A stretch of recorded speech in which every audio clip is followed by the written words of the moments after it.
इसकी अपनी एक समझ है, इसका अपना एक चिंतन है। तो बात यहाँ से शुरू होती है कि दादा जब एक बहुत ही प्रसिद्ध समयसार विख्याता हो गए थे, उसके बाद उनको एक रसानुभूति की आदत है, हमेशा से ही रही है। जैसे उन्होंने कुंद कुंद समयसार का पद्यानुवाद किया, अब उसके बाद गाड़ी में उनको वो सुनना है। उन्होंने कलश पद्यानुवाद किया, फिर गाड़ी में उनको वो सुनना है। कलश पद्यानुवाद उनका सबसे प्रिय था और उसका कारण कहीं पीछे नोट किया जाए तो रहस्यपूर्ण चिट्ठी में टोडरमल जी ने ये बात कही कि अध्यात्म का दिगंबरों का सबसे महान शास्त्र आत्मख्याति टीका है। तो सभी अध्यात्मियों के लिए सर्वश्रेष्ठ जो रचना है वो आत्मख्याति बन जाती है। और आत्मख्याति की दो बहुत बड़ी विशेषताएं हैं। पहली विशेषता तो उसमें न्याय की शैली बड़ी प्रधान है।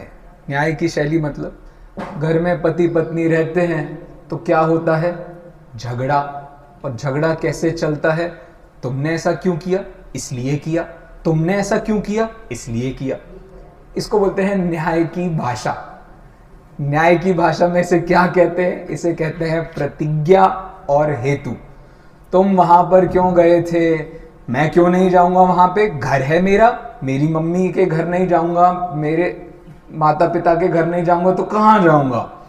वो पति कह रहा है नहीं तुम वहां क्यों गई थी, मैं अपने माता पिता के घर नहीं जाऊंगी तो कहाँ जाऊंगी। बस लड़ लो तुम न्यूक्लियर फैमिली में, तो क्या हिसाब है। तो ये सब तर्क और हेतु का जब भी प्रयोग होता है तो उसको हम सामान्य भाषा में लॉजिक कहते हैं। Everything has a logic behind it. तो अध्यात्म के साथ भी ऐसा ही है। तो आचार्य देव ने हर चीज का लॉजिक दिया है। मैं संसारी क्यों हूं, तो बड़ा लंबा चौड़ा लॉजिक है, कोई छोटा मोटा लॉजिक नहीं। आप प्रवचन सार उठा करके देखो, तकरीबन 100 गाथाएं सिर्फ इतनी सी बात सिद्ध करने के लिए हम संसारी हैं, हम रागी हैं, हम द्वेषी हैं, हम संसार में परिभ्रमण क्यों कर रहे हैं, इसका कारण क्या हो सकता है, हमें जितनी चीजें मिल रही हैं वो क्यों मिल रही हैं, इन गेयों का संयोग कैसे हुआ, अमूर्तिक आत्मा भी मूर्तिक पुद्गल प्रदेशों से कैसे बंध रहा है, सारी बातें आपको उसका बड़ा भारी वैभव देखने को मिलेगा। और बिल्कुल वैसे ही आप आत्मख्याति का रस लेना चाहें तो आत्मख्याति में भी बिल्कुल उसी टोन पर आत्मा ऐसा क्यों नहीं है, आत्मा के अंदर वर्ण क्यों नहीं है, आत्मा के अंदर रस क्यों नहीं है, बड़ा लंबा भारी चिंतन किया उन्होंने। तो सीधे सीधे 44वें नंबर की गाथा याद आती है।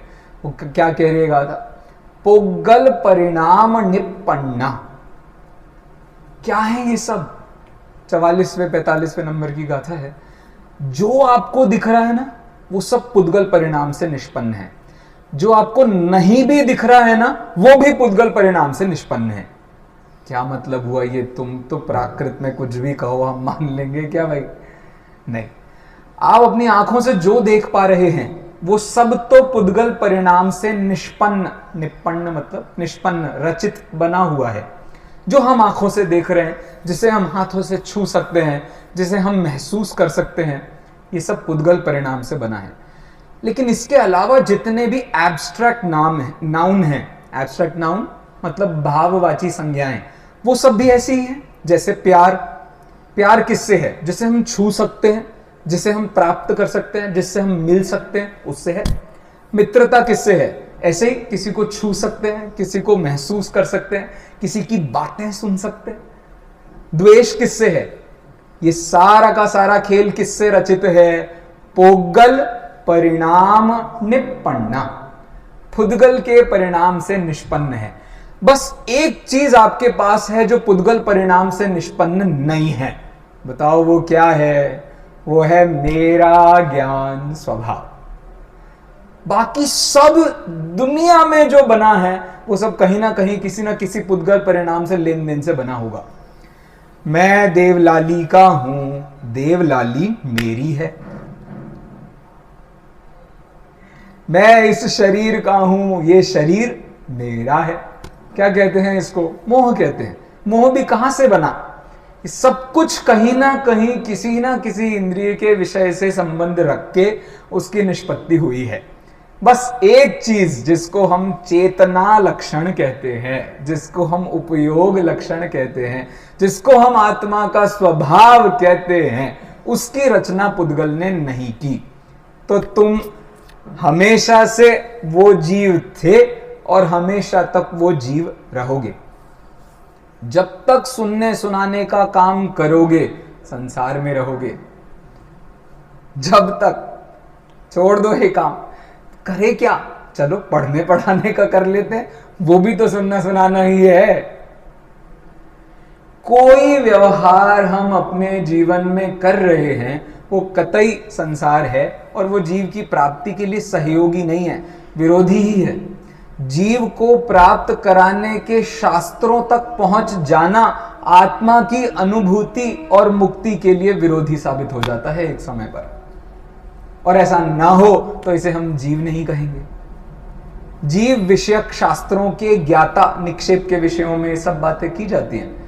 कितना ही बना लो आप दुनिया भर में जीव विषय के ज्ञाता, बहुत सारे पीएचडी होल्डर्स धरती भर में आपको मिल जाएं, गली गली में आपको विद्वान मिल जाएं, इसके बाद आत्मा गली गली में मिलेगी कि नहीं मिलेगी? अरे गली छोड़ो, गली की नाली में भी मिलेगी। जीव कहां नहीं है? दुनिया भर में जीव भरे भरे पड़े हैं और सब एक रिदम को फॉलो कर रहे हैं। उस रिदम का नाम क्या है? गुणस्थान। तो चल रही है कहानी। आइए अपने विषय पर वापस आते हैं। कुन-कुन शतक पर हमारी चर्चा चल रही है। उसके अंतर्गत एक छोटा सा प्रयास मैंने यहां किया है जिसमें उसके अधिकारों को विभाजित, उसको समझने के लिए उसको अधिकारों में विभाजित करने का एक बड़ा प्रयास किया है। दादा की एक रचना है, रचना का नाम है क्रम नियमित पर्याय। उस क्रम नियमित पर्याय के संबंध में उत्थानिकाएं लिखी थी। जैसे आचार्य ने जो ग्रंथ लिखे हैं ना, गाथाएं लिखी हैं, उन सब की उत्थानिकाएं भी अमृत चंद्राचार्य ने टीका लिखते हुए की। तो वो उत्थानिकाएं मैंने दादा को दिखाई, जब वो थे तब वहीं उनको दिखाई। तो दादा कहते हैं चल पास हो गया तू, पप्पू पास हो गया। तो अच्छा है, उन्होंने एक बार में उसको कहा और मुझसे एक जगह पूछा कि ये क्या लिखा है तुमने, मतलब वहां ये लिखा था, प्रसंग क्या चल रहा था? प्रसंग ये चल रहा था, पुद्गल द्रव्य हमारा कोई उपकार कर सकता है कि नहीं कर सकता है। तो उसकी उत्थानिका में मैंने लिखा था पुद्गल द्रव्य उपकार कर सकता है क्या, क्या नहीं लिखा था, क्वेश्चन मार्क था। तो दादा ने कहा तुम पुद्गल द्रव्य से जीव द्रव्य का उपकार करा रहे हो, ऐसा तो मैंने कभी नहीं कहा। मैंने कहा दादा मैं भी नहीं कह रहा हूं कि ऐसा आपने कहा, वहां का वो क्वेश्चन मार्क है, मैं क्यों और लगा देता हूं तो उससे क्लियर हो जाएगा कि ऐसा हुआ। तो तब से मेरी थोड़ी हिम्मत हुई है, तो मैं उसी हिम्मत को आगे बढ़ाते हुए कुंद कुंद शतक पर एक अधिकार विभाजन कर रहा हूं और आप लोगों का उस पर मोहर लग जाएगा तो मान लेंगे भाई सब सही है। तो एक बार उसका एक प्रयास आपके सामने प्रस्तुत है। कुंद कुंद शतक ये जो रचना है, इसको अपन ने, कोई भी शास्त्र होता है तो हर शास्त्र को इन 6 अधिकारों में बांटना चाहिए। मंगल, निमित्त, हेतु, परिमाण, नाम और कर्ता। पूरी गाथा ही दी है धवलाकार ने, जिसके आधार पर अपन इसका विभाजन करते हैं। दोपहर में इसकी चर्चा की थी, शॉर्ट में इसको बोल करके मैं आगे बढ़ता हूं। मंगल मतलब क्या होता है? किसको नमस्कार किया गया है कुंद कुंद शतक में? कुंद कुंद को नमस्कार किया है क्या? नहीं। किसको नमस्कार किया है? तो सबसे पहला जो उसका छंद है वो किसको नमस्कार कर रहा है? वो वीर भगवान को नमस्कार कर रहा है। वीर भगवान के माध्यम से 24 तीर्थंकरों को और अरहंत तक अपन ने वीर, रवि, रव 2 4 4 2 वो हिसाब लगा करके देख लिया था। ठीक है, इसके दूसरे और तीसरे छंद में आप जाएंगे तो इन्होंने पूरी आत्मा को भी नमस्कार किया है। आत्मा मतलब प्रमाण वाली आत्मा, शुद्धोपयोग वाली आत्मा नहीं। देखो दूसरे नंबर का छंद हम लोग सब मिलकर के पढ़ते हैं, आपको बहुतों को याद भी होगा, आप मेरे साथ गा सकते हैं। अरहंत सिद्धाचार्य पाठक साधु हैं परमेष्ठिपण, सब आत्मा की अवस्थाएं आत्मा ही है। अब देखो सब आत्मा की अवस्थाएं हैं और आत्मा ही है शरण। कौन सी आत्मा है ये? ये अरहंत, सिद्ध, आचार्य, उपाध्याय, साधु, इन सबको मिलाकर के हमने ये आत्मा की अवस्थाएं हैं। यही आत्मा की अवस्थाएं हैं क्या भाई साहब? अरहंत, सिद्ध, आचार्य, उपाध्याय, साधु, बस यही आत्मा की अवस्थाएं हैं। क्यों? हम आप क्या कर रहे हैं? सारे त्रस, सारे स्थावर, ये आत्मा की अवस्थाएं नहीं है, ये आत्मा की अवस्थाएं हैं। बोलो मानेंगे कि नहीं मानेंगे? हम नहीं मानेंगे। फिर आत्मा ही है शरण, निगोदिया आत्मा शरण है। अरे आत्मा ही है शरण, मतलब बिना आत्मा की शरण के ये अवस्थाओं में भी परिवर्तन नहीं होता। यदि आपको सम्यक दर्शन चाहिए तो सम्यक दर्शन बताओ कौन बांट के दे देगा? आपको खुद से निकालना पड़ेगा, कहीं से नहीं आने वाला। इसलिए इसको कहते हैं आत्मा ही है शरण, एकमात्र आत्मा ही शरण है। लेकिन अभी किस आत्मा की बात चल रही है? तो शुद्ध आत्मा के संबंध में सारी बात अभी इसके आगे आएगी, और फिर वहीं से आत्मा की अवस्थाओं में सम्यक दर्शन ज्ञान चारित्र को भी लिया है। ठीक है, तो ये एक उसी पर वापस आ जाते हैं। तो इस प्रकार से उन्होंने पहले तो ये अरहंत आदि को याद कर लिया। उसके बाद निमित्त, किसके लिए लिखा जा रहा है मूल रूप से ये ग्रंथ? तो सम्यक तो सन्मुख मिथ्या दृष्टि के लिए लिखा जा रहा है। इसका एक गहरा मनोविज्ञान है, क्योंकि उन्होंने इतने सारे टेक्निकल वर्ड्स यूज किए हैं लेकिन एक्सप्लेन एक भी नहीं किया। तो जब भी ऐसा होता है इसका मतलब वो व्यक्ति सब जानता है। वो जानता है अरहंत किसे कहते हैं, सिद्ध किसे कहते हैं, आत्मा किसे कहते हैं, सम्यक दर्शन किसे कहते हैं, सम्यक ज्ञान, सम्यक चारित्र, सब जानता है। और सब जानने के बावजूद बेचारा परेशान है। तो अब इस अवस्था को क्या कहते हैं? इसको कहते हैं सम्यक तो सन्मुख मिथ्या दृष्टि की अवस्था है। वो सब जानते हुए भी बस थोड़ी दिल्ली बिल्कुल करीब ही है, अब दूर नहीं है, बहुत करीब आ गई है। चलिए, इसके बाद अगला क्या है? तो हेतु। तो जैसे कि मैंने दोपहर में कहा था, ये रचना कुंद कुंदाचार्य को गुरु दक्षिणा के रूप में दादा ने गिफ्ट की है, कि जो हमें मिला वो हमने कुंद कुंदाचार्य को ही समर्पित कर दिया है। तो वो उसी प्रकार से इसको शिष्टाचार परिपालन भी कहते हैं। दूसरा भैया, क्या असली काम क्या है? मोक्ष मार्ग। अपने मोक्ष मार्ग के लिए, दूसरों के मोक्ष मार्ग के लिए। अब दादा का जितना मोक्ष मार्ग बचा होगा उसके लिए, हमारा नहीं प्रकट हुआ हो सो उसके लिए, हो गया हो सो आपका भी आगे के लिए। तो वो एक मोटा मोटा हेतु बन गया। और फिर उसमें क्या है? नास्तिकता के परिहार के लिए। भैया हम ये नहीं समझते कि मैं भगवान हूं, हम ये समझते हैं मैं भगवान हो सकता हूं। पर्याय से बात चल रही है, और पर्याय से उसे ग्रहण करना इसलिए जरूरी भी है, वरना आप कभी नमस्कार ही नहीं कर पाओगे। तो नमस्कार भी करना है, और नमस्कार किसको करना है? उनके माध्यम से खुद को नमस्कार करना है। अच्छा बताओ, हमें शुद्धात्मा पहले पता थी या पहले हमें देव गुरु शास्त्र पता थे? हमें पहले शुद्धात्मा पता थी या पहले देव गुरु शास्त्र पता थे? अरे हमें शुद्धात्मा पता होती तो फिर हम इतनी रामायण करते ही क्यों? जैनियों में पैदा ही इसलिए हुए थे क्योंकि हमें शुद्धात्मा मिली नहीं थी, बस मिल सकती है इसलिए हुए थे, तो हो गए पैदा, अब कर रहे हैं काम। तो नास्तिकता के परिहार के लिए मतलब ये जिसने हमें दिया है उसने तो प्राप्त की ही होगी, इस भरोसे के लिए। तो हमें हो गई है, अब तुम इस भरोसे से सुनो, नहीं तो तुम्हें भी नहीं हो पाएगी। क्योंकि दुनिया में यदि कोई चीज है तो उस चीज का धारी व्यक्ति भी चाहिए। बहुत इंपॉर्टेंट है। हम क्रोध पर 1 घंटे बात करें लेकिन ये ना बता पाए कि ये व्यक्ति क्रोधी है, तो आपको क्रोध नहीं समझ में आया। आप मान पर बात करो और आप ये बता ना सको ये व्यक्ति मानी है, तो आपने क्या मान का स्वरूप जाना? बिल्कुल ऐसे ही सम्यक दर्शन पर बात करो और ये बता ना सको कि सम्यक दृष्टि कौन छे, तो सब फालतू। गुजराती में क्या बोलते हैं इसको? सब बेकार, किसी काम का नहीं है। तो उस दृष्टि से ये चिंतन करने की आवश्यकता कि जो भी भाव हम ढूंढने निकले हैं वो कहाँ मिलेगा, कैसे मिलेगा, वरना तो उसके अस्तित्व का अभाव ही हो जाना है। लास्ट क्या है इसमें? परिमाण। परिमाण मतलब संख्या। कितने हैं भैया इसमें? हरिगीत हैं। कितने हरिगीत हैं? 101। अगला क्या है, नाम इसका कुन-कुन शतक है और इसके लेखक कौन है, अस्य मूल ग्रंथ कर्तारः श्री सर्वज्ञ देवाः। परंपरा से फिर कुंद-कुंदाचार्य और उसकी परंपरा से दादा ने ये रचना लिखी है, जिनको हम हुकुमचंद जी बारेले कहते हैं। ठीक है, चलिए नेक्स्ट। अब इसका एक विभाजन है, विभाजन किस प्रकार से है वो देखिए। मंगलाचरण में 1 से 3 तक जो छंद गाथाएं दी हुई हैं वो सब मंगलाचरण की गाथाएं हैं। इनमें कुछ भाव हैं, वो अपन विस्तार से जब चर्चा करें तो कभी करेंगे, अभी सिर्फ शॉर्ट में देख रहे हैं। अगला शुद्धात्मा का स्वरूप है, इसकी हमने दोपहर में चर्चा की है 4 से 7 के बीच में। इसके बाद जीव की परिणति, ज्ञानी जीव की परिणति कैसी होती है उसकी चर्चा 8 से 27 के बीच में है। फिर 7 तत्वों का ऐसा प्रस्तुतिकरण किया है जो तत्वार्थ सूत्र में तो नहीं है, ऐसा मैंने कहा था, लेकिन आप में से किसी ने चेक किया क्या? अरे किसी ने चेक किया? ऐसे कच्चा कच्चा काम करते हो आप लोग, ऐसे क्या?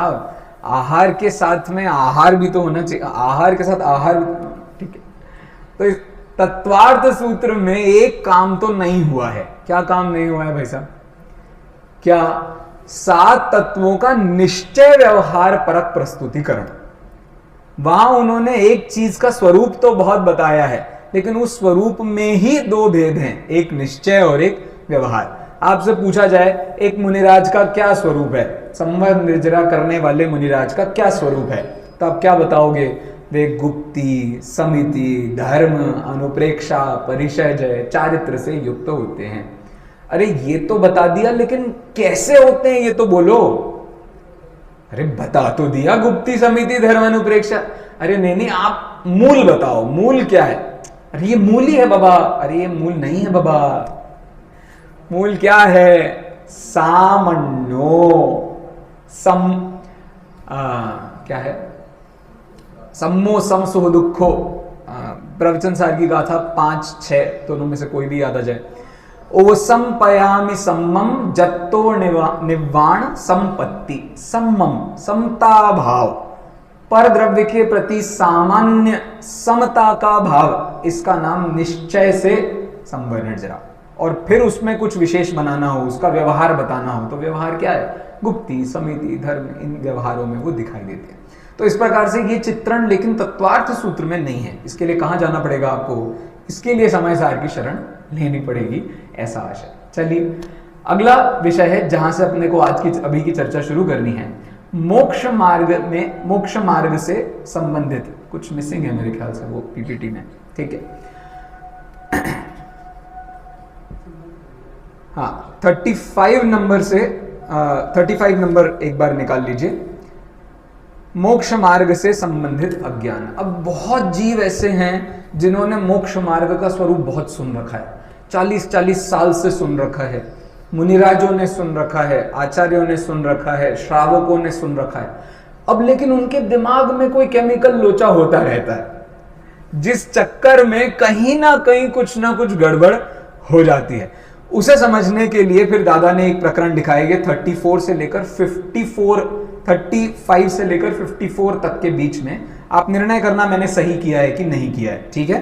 देखिए 35 एक बार पढ़ते हैं सभी। सधर्म का है मूल दर्शन जिन वरेंद्रों ने कहा, हे कान वालों सुनो दर्शन हीन वंदन योग्य ना। अब ये 2 लोगों से कह रहे हैं, एक तो हमसे कह रहे हैं, जो भी दर्शनहीन है उसका वंदन मत करो। और उनसे कह रहे हैं कि जिन्होंने चारित्र अंगीकार कर लिया है, तुम यदि दर्शन से विहीन हो तो तुम वंदन के योग्य नहीं। वो दोनों बातें। आप एक सीए बन गए, आप एक सीए बन गए और आपके ही ईयरली जो अकाउंट्स का कैलकुलेशन है, आपके ही अकाउंट में गड़बड़ निकल के आ रहा है। काय के सीए हो भाई तुम? अरे अल्टीमेटली दिक्कत होगी कि नहीं होगी? एक महिला है, बहुत बढ़िया जगत प्रसिद्ध कुक हैं, और उनके कुक होने पर उन्होंने खाना बनाया और उस खाने में ही गड़बड़ सारी निकल आई, स्वाद खराब निकल के आया। तो बताओ कैसे हम सेटिंग सही मानेंगे? वो सेम लॉजिक उन्होंने यहां लगाया। बहुत ही सिंपल सी बात है। क्या बात है भाई, जब तक तुम दर्शन से विहीन हो तब तक कुछ नहीं होने वाला है। तो आ गई मोक्ष मार्ग में प्रवेश करने के बाद पाई जाने वाली अज्ञानता। एक इधर लास्ट, इसका लास्ट भी देखिए और फिर इसके अगला भी देखो तो आपको ख्याल में आए। मैं बोल देता हूं, ऐसे ही बोल देता हूं। इसके बाद सीधा प्रकरण है द्रव्य गुण पर्याय का स्वरूप। तो अब द्रव्य गुण पर्याय को ढूंढें तो उससे पहले वाली गाथा इस विषय का समापन है। देखिए 54 नंबर की गाथा निकालिए। देखो बड़ा गहरा चिंतन, मतलब ज्ञान हमें कैसी मोक्ष मार्ग में भूले होती हैं। 54 देखिए। प्राणी मरे या ना मरे हिंसायत्नाचार से तब बंध होता है नहीं जब रहे यत्नाचार से। अब ये बात किससे कहेंगे? जो यत्नाचार से रह रहा है, कोशिश कर रहा है, उसी से ना कहेंगे और किससे कही जाएगी?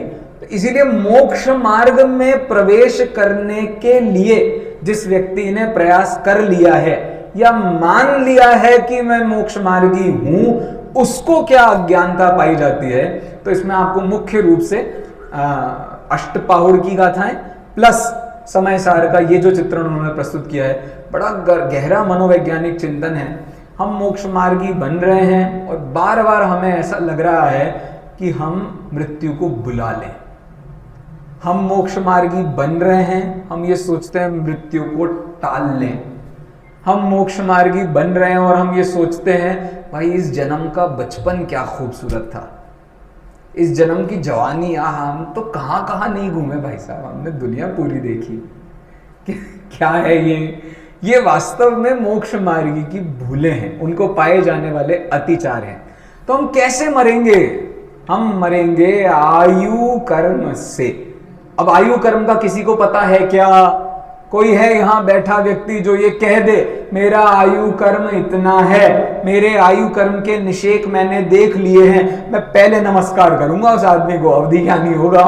और तो कोई पॉसिबल नहीं है। अवधि ज्ञान कोई छोटी मोटी बात तो नहीं है, बड़ी विशुद्धि से प्राप्त होने वाली वस्तु है। मैं नमस्कार का पात्र है वो व्यक्ति, लेकिन ऐसा कोई नहीं मिलने वाला है। क्यों नहीं मिल रहा?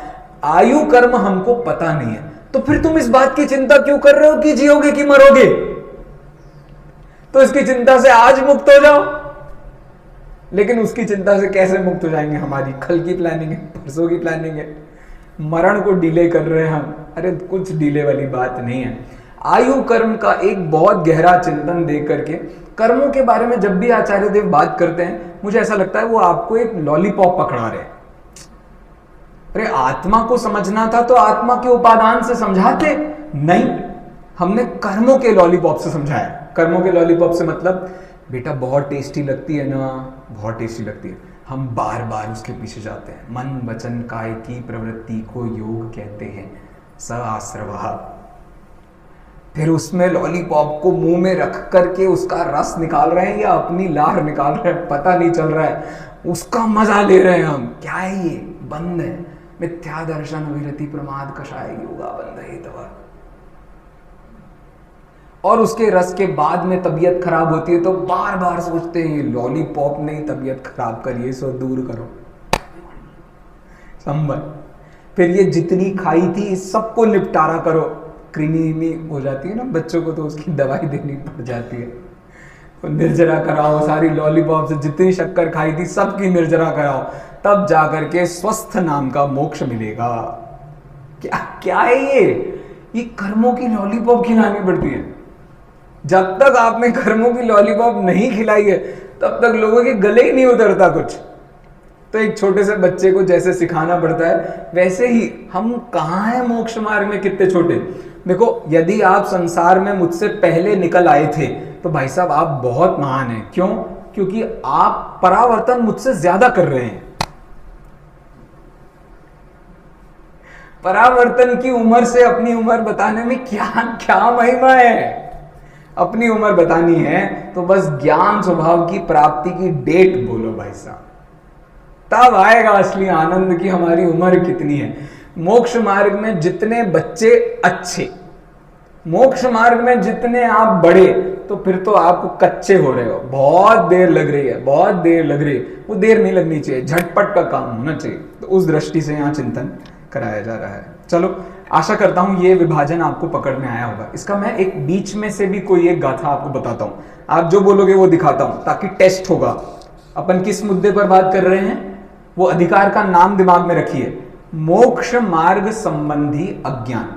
मोक्ष मार्ग संबंधी अज्ञान जिसने मोक्ष मार्ग सुन पढ़ा होगा उसी को होना। देखिए बीच में बताओ कौन सी गाथा देखें, आप जो गाथा बोलोगे वो देखते हैं। कहां से कहां तक देखना है, 35 से लेकर के 54 के बीच में, बताइए क्या देखें। देखिए 40 नंबर की गाथा देखते हैं, आपकी भी नहीं मेरी भी नहीं। देखो सहज है, हाँ ठीक है।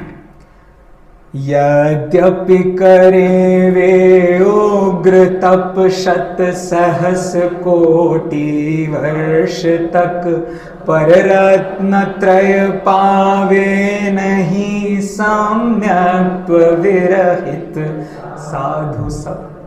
मोक्ष मार्ग में कितने साल तक, शत सहस कोटि वर्ष तक। शत मतलब 100, सहस मतलब 1000, और इसमें क्या मल्टीप्लाई करना है, करोड़। ये कौन सी आयु भाई, हम तो 100 में निपट जाते। कि शत सहस कोटि का मतलब क्या है, सब पूर्वों की आयु है। पूर्वों की आयु मतलब चौथे काल में जब साक्षात तीर्थंकर मिले तब काम नहीं हुआ भाई साहब। अब हम आप क्या विचार कर रहे हैं भाई, हमारी तो दिल्ली सच में ही दूर है। हमें कहां तीर्थंकर मिल रहे हैं, हमें कहां अपनी एक एक गोमट सार पढ़ने के बाद आपको यदि 100 शंकाएं खड़ी नहीं हुई तो मैं मान करके चल रहा हूं आपने गोमट सार नहीं पढ़ा है। धवला जी पढ़ने के बाद आपको 100, 200, 1000, 2000 प्रश्न खड़े नहीं हुए तो मैं मान रहा हूं कि आपने सच में धवला जी नहीं पढ़ी है। लेकिन समय सार पढ़ने के बाद यदि एक भी प्रश्न खड़ा हुआ तो आपने समय सार नहीं पढ़ा है भाई साहब। यह चिंतन का डिफरेंस है, क्योंकि वो इतना सूक्ष्म जा रहा है कि आप डायरेक्टली वहां तक पहुंच ही नहीं सकते, उसमें आपको 50 प्रश्न खड़े होंगे। और ये समय सार तो बिल्कुल स्थूल बुद्धि का काम है भाई साहब, झटपट मैं जीव हूं, कितनी देर लगनी है इसके भरोसे के लिए, भरोसे के लिए। लेकिन वहां आपको भरोसा आने के लिए भाई साहब एक बहुत, देखो आपको एक उदाहरण देता हूं। धवला जी पर एक पुस्तक है, पुस्तक बालचंद मुनि ने लिखी है। बालचंद मुनि जी ने वो जो ग्रंथ लिखा है, वो ग्रंथ तकरीबन मान करके चलिए 500 550 पेज का वो ग्रंथ होगा। वो ग्रंथ में सिर्फ डिक्शनरी है, धवला का विवरण नहीं है उसमें, सिर्फ डिक्शनरी है। इतना इंडेक्स है उसका, इतने वर्ड्स हैं, इतने वर्ड्स हैं, इतने वर्ड्स हैं। आप एक बार एक छोटा सा प्रकरण उठाओ जिसको हम अनिवृत्तिकरण कहते हैं, उस अनिवृत्तिकरण का स्वरूप बताते हुए एक प्रायोग्य लब्धि मात्र पकड़ लीजिए, प्रायोग्य लब्धि का स्वरूप बताते हुए आपको 100 टेक्निकल वर्ड्स पता होने चाहिए, तब जाकर के वो लब्धि का स्वरूप समझ में आएगा। वो बिना उसको समझ ही नहीं आ सकता। अब बताओ क्या करें। और यहाँ के टेक्निकल वर्ड्स बिल्कुल टेक्निकल नहीं है, उनका होना ना होना बराबर सा है। क्या बताना है भाई, यही तो बताना है संसार में कुछ मैं नहीं हूं और जो मैं हूं वो मुझसे कोई छीन नहीं सकता है। बहुत ही सरल, बहुत मतलब बहुत ही सरल। और जिस शैली में लिखा गया है, आप तो कहो समय सार ने हमारे जिंदगी में जितने बड़े बड़े ज्ञानी धर्मात्मा हैं उन सबको उठने वाले प्रश्नों का समाधान किया है। जैसे मैं सपोज 40 साल से एक मुनि हूं, 40 साल से मैं मुनि हूं। अब इस परिस्थिति में डेली प्रत्याख्यान कर रहा हूं कि नहीं कर रहा, आलोचना कर रहा हूं कि नहीं कर रहा, प्रतिक्रमण कर रहा हूं 40 साल से। एक दिन आपको यह प्रश्न नहीं खड़ा होगा, क्या प्रश्न, क्यों कर रहा हूं मैं ये daily? Every day you are doing something and you are reporting that to your parents, ठीक है? और पेरेंट्स बार बार ये कह रहे हैं, बेटा तुमने ये गलती करी है, अब इसके लिए माफी मांगो, अब तुमने ये गलती करी इसके लिए माफी मांगो। सिर्फ माफी नहीं है, कल खाना नहीं मिलेगा वैसा। अच्छा सिर्फ खाना नहीं है भाई, 2 दिन 4 दिन का उपवास भी हो सकता है। मंदिर में ही रहना है, बाहर नहीं आ सकते, तुम किसी से मिलोगे नहीं, अंडरग्राउंड हो जाओ। वो इंडिया में जरा मान्यता कम है, ग्राउंडेड सुना है आपने? बच्चों को स्कूल कॉलेज में ग्राउंड कर देते हैं। ग्राउंड करने का मतलब क्या है?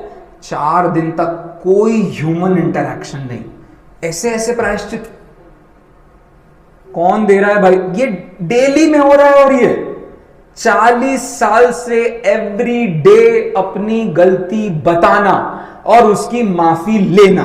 आपको क्वेश्चन नहीं खड़ा होगा, why am I doing this charade? क्यों खेल रहा हूं मैं ये खेल? नहीं होगा आश्चर्य, देवकुंद कुंदाचार्य ने सीधा सीधा समाधान दे दिया। क्या समाधान है? ये ये आलोचना, प्रत्याख्यान, प्रतिक्रमण विष कुंभ है। ले मम्मी का डांटना, उनका ढपटना, सब विष कुंभ है। कौन है अमृत कुंभ? एकमात्र ज्ञान स्वभाव अमृत कुंभ है। क्योंकि हम वहां नहीं जा रहे हैं ना, वो तो काम झटपट का था। अरे अंतर मुहूर्त में मुक्ति होनी थी, तुम कर क्या रहे हो यहां दुनिया में? बताओ जरा। यदि अंतर मुहूर्त में मुक्ति होनी है तो तुम 40 साल से क्या कर रहे हो? आचार्य देव डांटेंगे नहीं, ये तो सहज डांट है। मैंने आपसे एक काम करने को कहा है, जो काम को मात्र आधा घंटा लगता है, अब आपने वो काम 30 साल से नहीं किया है, तो बताओ डांट पड़ेगी नहीं पड़ेगी? फिर भी आचार्य डांटते नहीं है, मारते नहीं है, वो खुद संसार में बैठे। आचार्य को मोक्ष जाना है, आचार्य पद छोड़ना होता है। और आचार्य पद छोड़ने का मतलब समझते हैं आप? आचार्य पद छोड़ने का मतलब है, जितनी परंपरा में इतने सारे मुनिराज दीक्षित हुए हैं उस संघ में, उस संघ के चिंतन मनन की पद को किसी को दे करके जाना है। जितने लोगों को हमने मोक्ष मार्ग में लगाया, उनके आगे के लोगों को मोक्ष मार्ग में लगे रहने के साधन का नाम आचार्य पद है। आप कल को कहने लगो भैया साधु ही अच्छे हैं, आचार्य तो बहुत बुरे हैं, जबरदस्ती बॉसगिरी करते हैं। अरे भाई मोस्ट इंपॉर्टेंट है। आज आपके ऊपर कोई बॉसगिरी करे तो बताओ क्या होता है? हमारी हालत कितनी खराब होती है। अभी तक सर 80 के होने वाले हैं आप, अभी तक बॉस नहीं चाहिए बॉस। अरे बॉस बहुत जरूरी है। अच्छा बताओ, आप सबको नेता बनना है कि नहीं बनना? दुनिया भर में अपन एक प्रोफेशन को सबसे ज्यादा विवादास्पद प्रोफेशन समझते हैं। कौन सा प्रोफेशन है भाई साहब? कुछ बन जाएं, नेता नहीं बनेंगे हम, ट्रस्ट का अध्यक्ष नहीं भाई साहब, नहीं आप देख लो, हम कोई पार्षद बनना हो, कोई कुछ बनना हो, नहीं। अरे आप देखो ना, हम आपके साथ हैं, आप कीजिए, हम आपके साथ हैं। नेता नहीं बनना है। और डेली कसम खाते हो कि तुमको नेता बनना है। हम सब डेली कसम खाते हैं कि हमको नेता बनना है। बोलो खाते हैं कि नहीं खाते? मम्मी जी बताओ, आपने कसम खाई कभी नेता बनने की? नेता बनने की, नेत्री नहीं, नेता पुल्लिंग।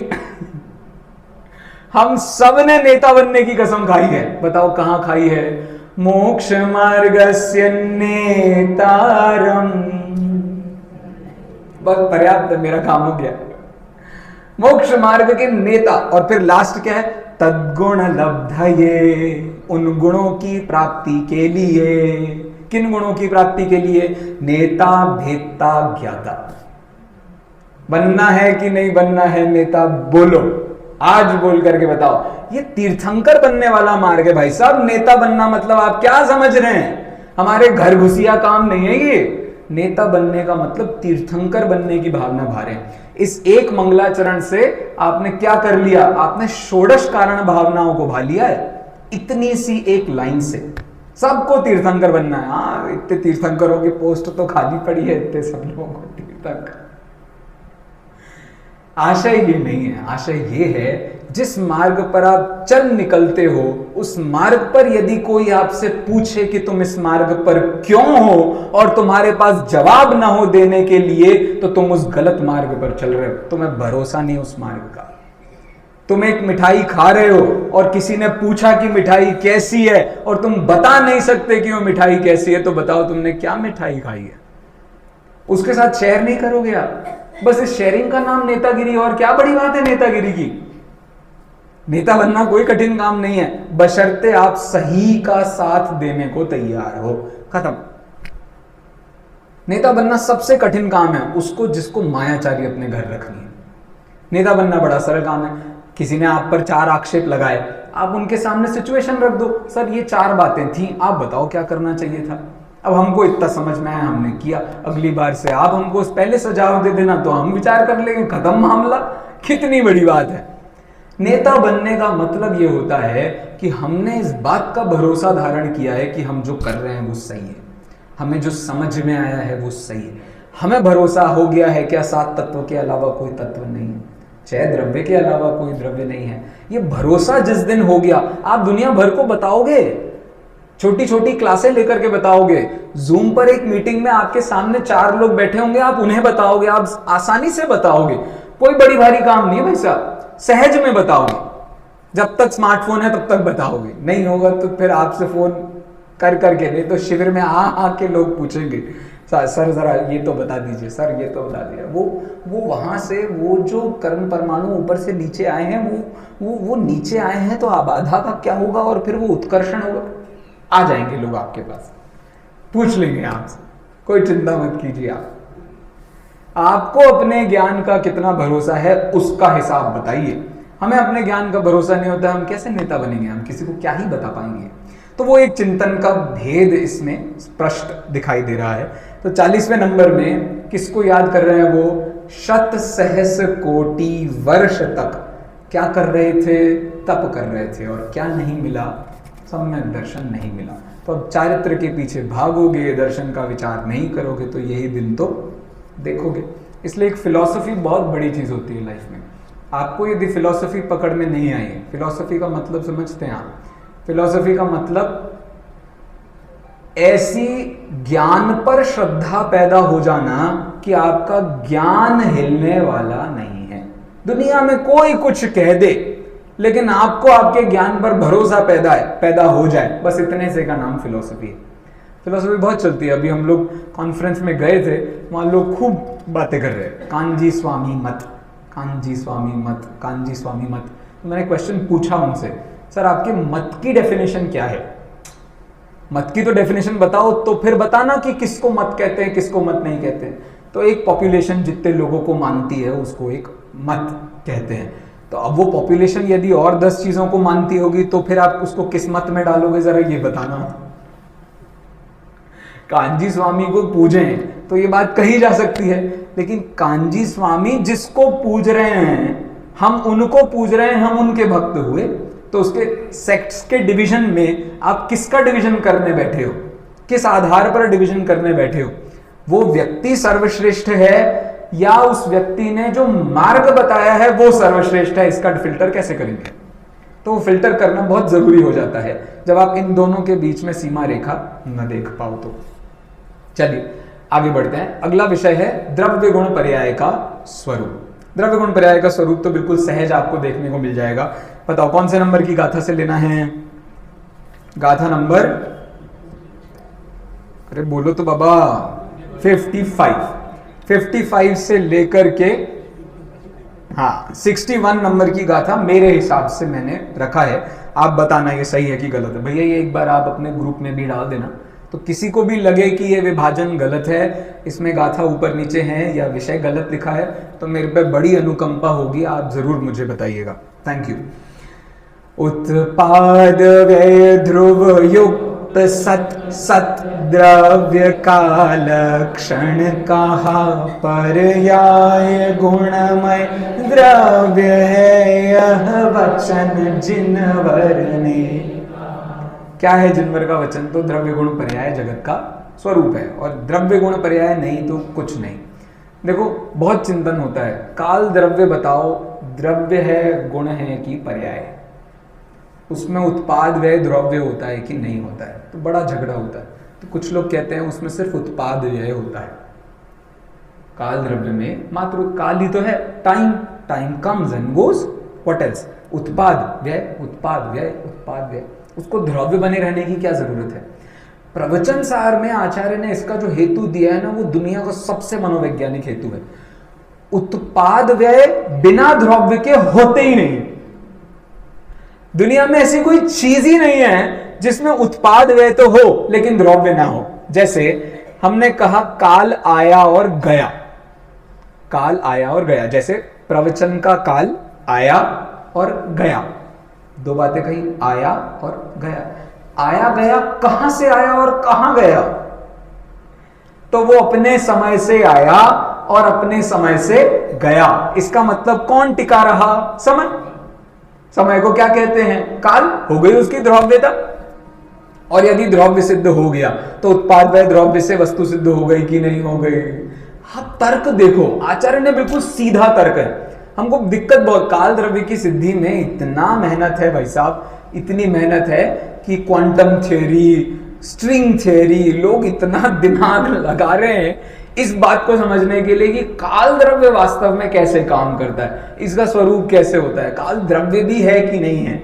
लेकिन आप इतना तो जरूर मानेंगे कि काल में उत्पाद व्यय होता है, और वो मान लिया आपने तो हमारा काम बन गया, क्योंकि इनका परस्पर संबंध है। जहां जहां धुआं वहां वहां अग्नि, जहां जहां उत्पाद व्यय वहां वहां खत्म। काल द्रव्य की सिद्धि हो गई कि नहीं हो गई? हो गई। नहीं तो आप उसमें उत्पाद व्यय भी नहीं मानो तो कल्पना माना जा सकता है, लेकिन उत्पाद व्यय तो आप कह ही रहे हो, पर्याय ही काल है, और जब पर्याय ही काल है तो फिर उत्पाद व्यय तो आप मान ही रहे हो। इसका मतलब काल द्रव्य की सिद्धि करने का इससे कोई अचूक उपाय आपके पास नहीं है। फिर एक प्रसंग उसमें अलग खड़ा होता है, भैया वो बहुप्रदेशी क्यों है? एक प्रदेश से भी तो काम चल सकता था। एक प्रदेश मतलब लोकाकाश प्रमाण, एक द्रव्य से भी तो काम चल सकता था। फिर वैसा क्यों नहीं है, उसकी चर्चा अपन किसी और समय भले ही कर सकते हैं। चलिए, तो ये उत्पाद व्यय के संबंध में अपन ने बात थोड़ी सी यहाँ द्रव्य गुण पर्याय ये, लेकिन आप समझ लो कुंद कुंद शतक में उत्पाद व्यय द्रव्य को लगाने की क्या जरूरत है? क्योंकि यदि आपको मोक्ष मार्ग संबंधित अज्ञान है तो आपको वास्तव में सिर्फ द्रव्य गुण पर्याय का ही अज्ञान है। देखो, मोक्ष मार्ग सहित अज्ञान तभी हो सकता है जब आपने पर्याय को द्रव्य माना हो। मेरी ये जो अवस्था है ना, बनी रहेगी, मैं मुनि हूं ना, बनी रहेगी। बनी रहेगी मतलब ऐसे ही सिद्ध में रहते हैं। यथा जात मुद्रा संसार लगने लगाब, असार निज ज्ञायक की सुधि आए। इसी में एक स्टैंजा है नीचे, उसमें यथा जात मुद्रा मन भाई। तो अब बन गए ना हम मुनि, मतलब जैसे होते हैं वैसे हो गए ना हम। सिद्धों में कैसे रहते हैं? ऐसे ही रहते हैं। हो तो क्या, अब इसके अलावा और क्या प्राप्त करना है? भाई साहब, सबसे ज्यादा गुणस्थान मुनि बनने के बाद होते हैं। 6, 7, 8, 9, 10, 11, 12, 13, 14, इतने सारे गुणस्थान है मुनि बनने का। तुम कह रहे हो मैंने और करना क्या था? अभी तो तुमने करना शुरू क्या किया है वो बोलो। मुनिराज बनने की अवस्था का चिंतन करते हुए आचार्य कहां तक ले जाने की कोशिश कर रहे हैं, आप वो विचार कीजिए। तो आशय कितना सा है? आशय ये, यदि कोई व्यक्ति मोक्ष मार्ग संबंधी त्रुटि कर रहा है तो वो द्रव्य को पर्याय समझ रहा है। इसी का नाम निश्चयाभास है। बहुत सरल है, बहुत मतलब बहुत ही सरल है। हमने द्रव्य को पर्याय समझ लिया है, निश्चयाभास है। पर्याय को द्रव्य समझ लिया है, व्यवहाराभास है। और कितनी बड़ी गलती की हमने। ये जो हम क्रियाकांड कर रहे हैं ये पर्याय से होने वाली अवस्था है, इतना कर लो बस है। पर्याय को द्रव्य मान लिया, पर्याप्त है मोक्ष के लिए। और मैं एक ध्रुव वस्तु हूं, कैसे? पर्याय में भी ध्रुव वस्तु हूं। पर्याय में ध्रुव वस्तु मान लोगे तो फिर निश्चयाभास खड़ा हो ही गया। और कितनी बड़ी गलती है, सरल सी तो बात थी। तो पर्याय को, द्रव्य को, गुण को, इनका आपने सिस्टम सही सेटिंग नहीं करी, तभी जाकर के आपको मोक्ष मार्ग संबंधित अज्ञान होगा। और नहीं तो कहां से गलती ढूंढ करके निकालोगे? द्रव्य का स्वरूप ही गलत समझा होगा ना, अपने जीवत्व को गलत समझा होगा, तभी जाकर के ये परिस्थितियां खड़ी हो सकती हैं, दोष खड़े हो सकते हैं। चलिए, इस विषय का बस समापन की अंतिम गाथा पढ़ते हैं, अपना समय पूरा हुआ। द्रव्य गुण पर्याय के स्वरूप में 61 नंबर की गाथा बस अंतिम देखिए। पर्याय जो अनुत्पन्न है या हो गई है नष्ट जो, फिर ज्ञान की क्या दिव्यता यदि ज्ञात होवे नहीं। स्वपर प्रकाशक का स्वरूप यहीं बैठा है, साथ में आप्त के आप्तत्व की सिद्धि यहीं बैठी है, आपको यहां से सर्वज्ञता की सिद्धि बैठी है। ये वो प्रकरण है जो इस बात को सिद्ध कर रहा है, यदि मैं ज्ञान स्वभावी नहीं हूं तो फिर अरहंत भगवान भी ज्ञान स्वभावी नहीं होंगे। मेरे ज्ञान स्वभाव में आज त्रैकालिक सभी पर्यायें बैठी हुई हैं कि नहीं बैठी हुई हैं? बैठी हुई हैं। तो ये प्रकट होकर के अरहंतों में होंगी कि नहीं होंगी? होंगी। इतने से का नाम है प्रत्यक्ष ज्ञान, इतने का नाम है केवल ज्ञान, इतने का नाम है अनंत क्षायिक ज्ञान। हम सबको अनंत क्षायिक ज्ञान की प्राप्ति हो, हम सब उस मार्ग में मुक्ति को प्राप्त करें, इसी मंगल भावना से अभी की बात को विराम।